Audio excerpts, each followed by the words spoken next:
Welcome to MI Okoro Property Insights, where smart property decisions create lasting wealth. In today's video, we want to look at how to differentiate the real, valid, and certified estate professionals from the people we refer to as quacks, those who are not certified to do this business.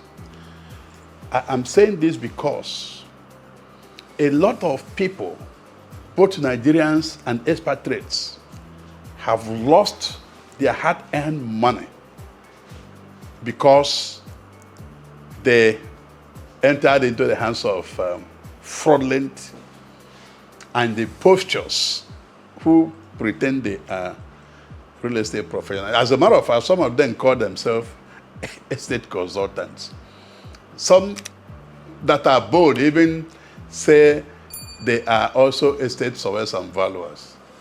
But unsuspecting public may not know how to differentiate some of these fraudulent ones from the real estate professionals. And because of their illicit and unholy, unprofessional conducts,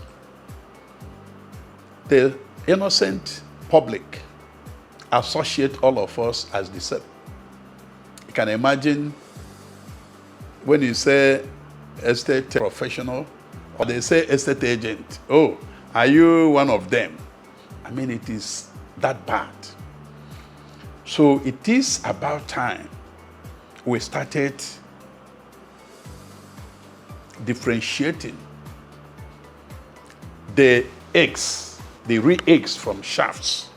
So those who worked hard to make their money will not enter the hands of criminals. Because these days, somebody who has nothing to do with studying estate management in any university or even any polytechnic, or somebody who even had gone to school without going for further certification, being certified by professional bodies to practice this important profession.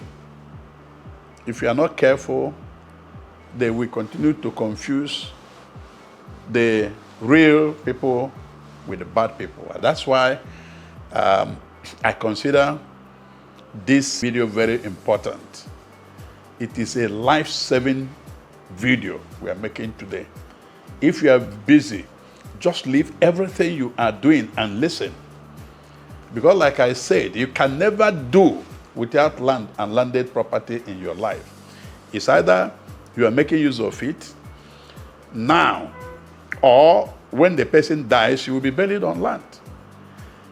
If you don't make use of, there's no how I can make use of, because even if you do not make, your children, your husband, your brothers or sisters, or relatives or business must make use of land and building somehow, someday.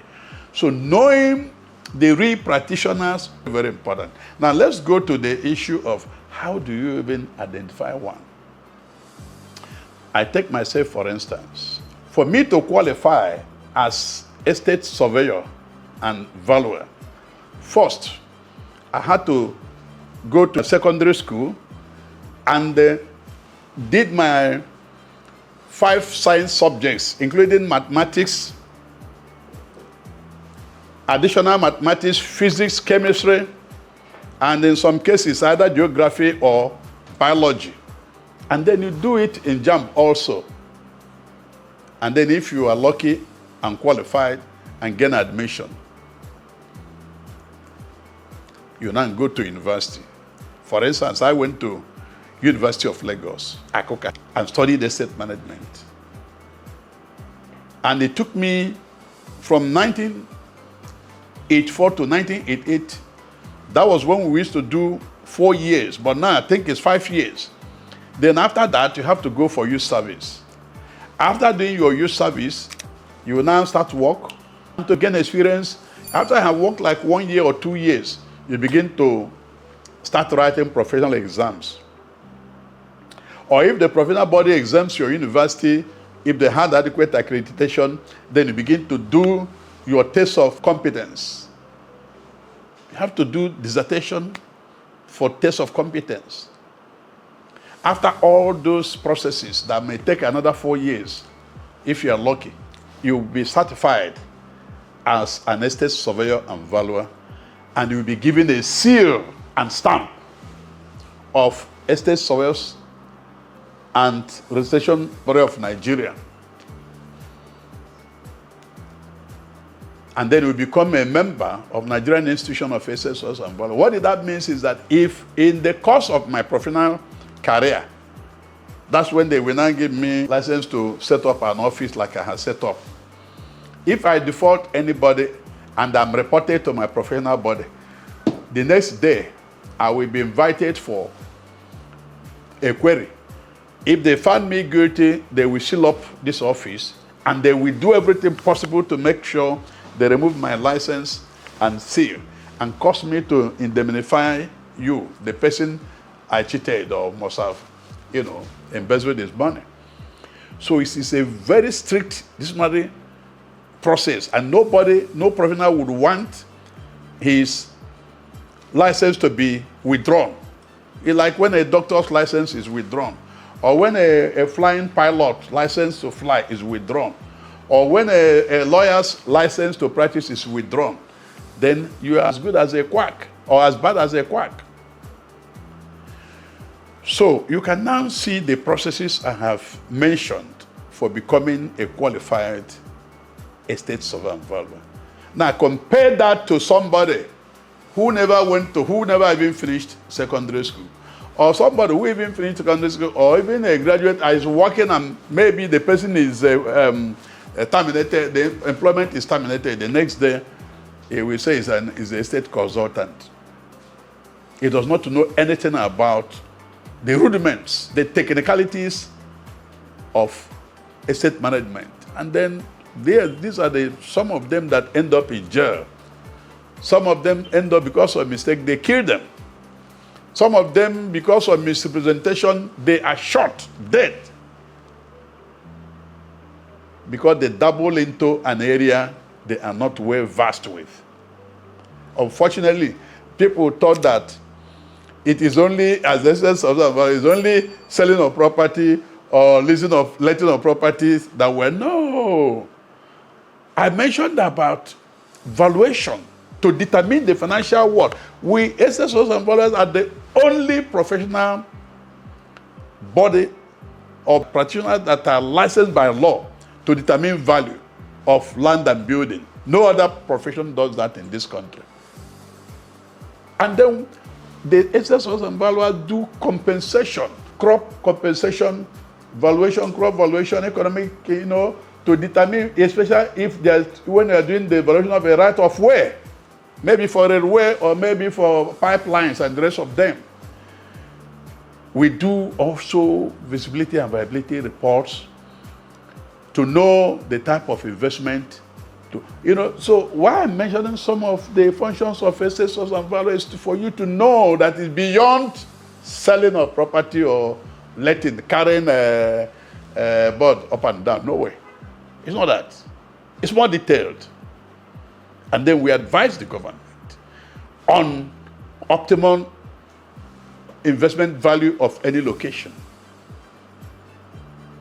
So these things are the things that differentiate us from the quacks. So what my advice is, if you want to deal on land, please ask the person you are meeting, forgetting whether it's your brother or your sister or your in-law or your driver. Ask the person, are you qualified estate surveyor and valuer? If he says yes, say, can I have your certificate number? Or can I have your serial number that they want to verify from the Estate Surveyors and Valuers Registration Board of Nigeria? Or you can call the Honorary Secretary of Estate Surveyors and Valuers to know whether Mr. Okeke or Idowu is a member of this profession. If he says yes, no, you have to run away. Or If you come and you do not see this nice logo, that's Nigerian Institution of Assessors and Valuers logo, then run away. Run as fast as you can from that person, because when trouble comes, he will not be able to help you. I'm not saying that you may not want to deal with your relation or whatever, but if you are dealing with that person, do not deal with the person on the understanding that he's a professional. He's not, and can never be, unless he goes back to do JAMB, to do all the subjects I mentioned to you. There's no shortcut to becoming a professor. If I'm not a doctor, I cannot tell you I'm a medical doctor. If I'm not a lawyer, I cannot come and tell you, even though as an estate manager from any university, we study land law with the lawyers, that there's nothing a lawyer knows about land law that I do not know. But that does not qualify me as a lawyer, because beyond knowing the land law, there are some other certifications that qualify somebody as a lawyer. So anybody who says he's estate consultant while he's not, is an imposture. It's a criminal and they should be treated as such. So be careful so that you don't lose that your hard-earned money. And by the way we set up our offices, when you come into a professional asset valuer's office, nobody will tell you, you will know. But don't forget to ask that person, it is your right. Please, are you sure you are a qualified real estate professional? If he says yes, can I see your seal and stamp? He cannot fake it. If he fakes it, report that person to Okoro and the associate. I'll take it up to my professional body, and we use police to arrest him and put chain in his hand, and then we go to court to explain.